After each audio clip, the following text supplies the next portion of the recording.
afternoon. Thank you so very much. We'll get right to some music here. We're going to begin with a piece by the Scottish composer Bruce Fraser. This is entitled "The King Across the Water," and it's a three-movement work, but they're all connected. Kind of tells the story of the battle between the Scots and the English. The Scots, led by Bonnie Prince Charlie, came down and battled the English, who were led by Sir John Cope. So the entire piece is based on an English folk tune called Johnny Cope. Some of you may know that tune. The first movement represents the battle. The Scots kind of massacred the English. So the second movement is a lament for the English, and the third movement is the rejoicing of the Scots after their victory. So this is "The King Across the Water."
recent, but it's definitely a more recent piece by a Pulitzer Prize-winning composer, Jennifer Higdon.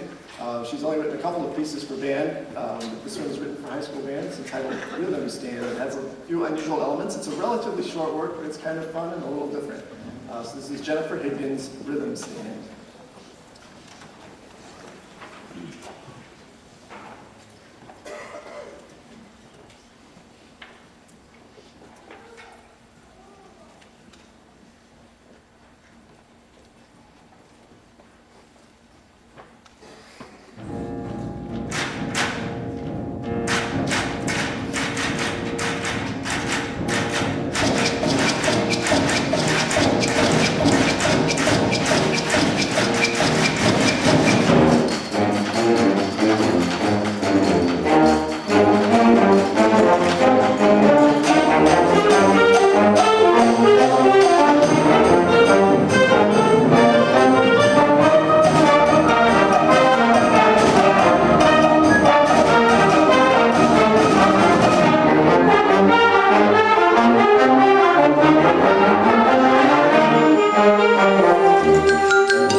I'm not sure if they like that piece, but I think it's kind of fun. I don't know why.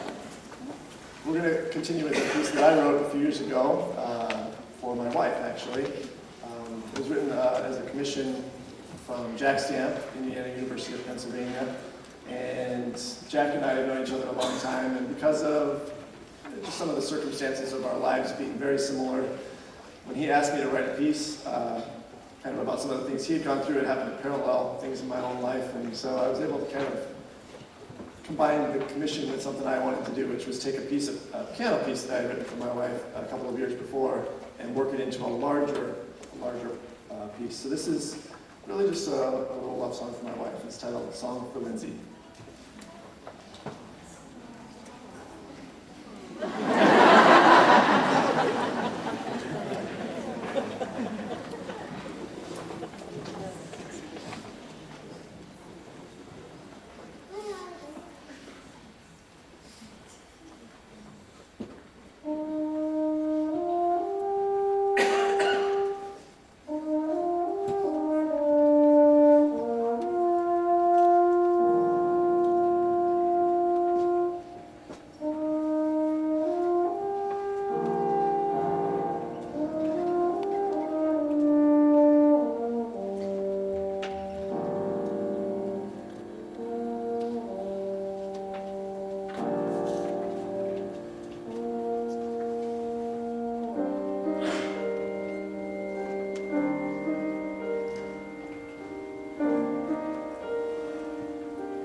When I programmed this concert, I actually only programmed four pieces.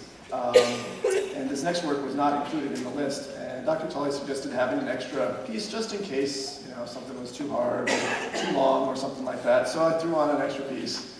And I know I shouldn't do that because what happened was last night, like at 5:30, basically the end of the day, we had done about 85% of our rehearsal for this event. They convinced me to read through the piece. And I'm a sucker, so we did it, and so they asked to do it. Well, you know what? They read it so well. It was pretty impressive. And you'll see, we worked on it for, 45 minutes this morning? That's about all they've done on this piece. So it's pretty crazy. This is a piece that I wrote a few years ago for an honor band. It's entitled Unravel Me. It has kind of an unusual melody. My concept for the piece was to write this kind of harder melody, but then have it repeat over and over again so that we could all learn the melody together, and then got a lot of the piece learned right there. It's kind of inspired by a piece by Maurice Ravel entitled Bolero, which is a really famous orchestral work that has a repeating melody over the course of the work. This one actually also speeds up as it goes, so in essence, the piece kind of unravels and kind of spins out of control a little bit.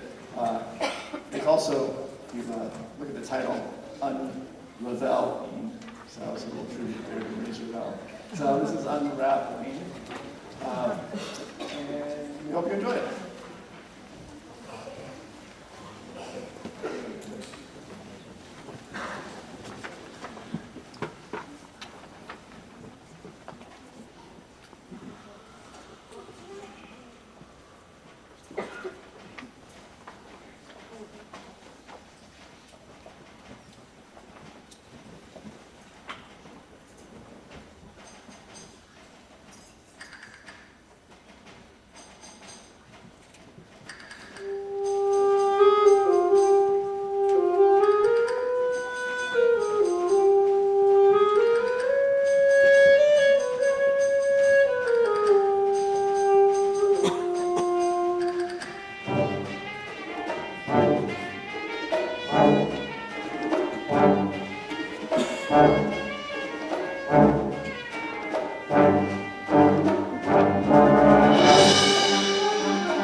Yeah, I guess that's a little different from the song for Lindsay, isn't it?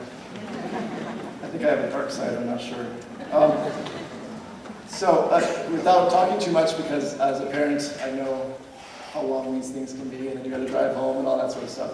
I do want to quickly thank everybody involved here. This is really, I do this quite a bit, and this is a great festival. It's run so very well. Definitely want to take a moment and thank Jim Tully for everything he has done. In fact, see backstage? Yeah, he is. Come on here. You could all help me thank him for everything he does to make this.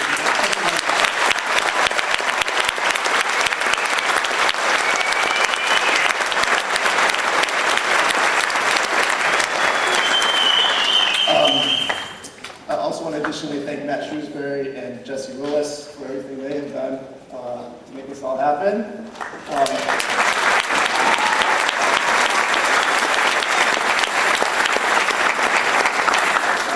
Matt Clifton helped out with some of the percussion stuff. You can tell there was a lot here. I had some great student helpers. Ben and Kim were here the whole time, and actually I don't remember your last names, so sorry. And Amber has been driving us everywhere around the state of South Carolina, which has been great as well. So thank you to all of them. And most importantly, the last two thank yous and the most important ones, this up here wouldn't be possible without great teaching happening in the area. And those folks, as a former high school band director, I know, never receive the recognition they deserve. So there may not be that many of them here, but if there are any of the high school teachers for these students here in the audience today, if you could stand and be recognized, please.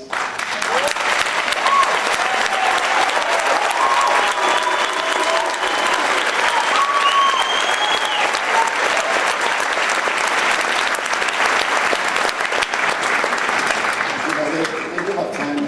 They're here on the weekends. They could be with their families. They're here supporting their students, and that's a pretty amazing thing. And finally, thank you to these guys. Really great couple days. It's been a joy working with them, and you can tell they're very talented. It's been very easy for me to kind of stand up here and wave my arms around a little, have fun. So, thank you guys.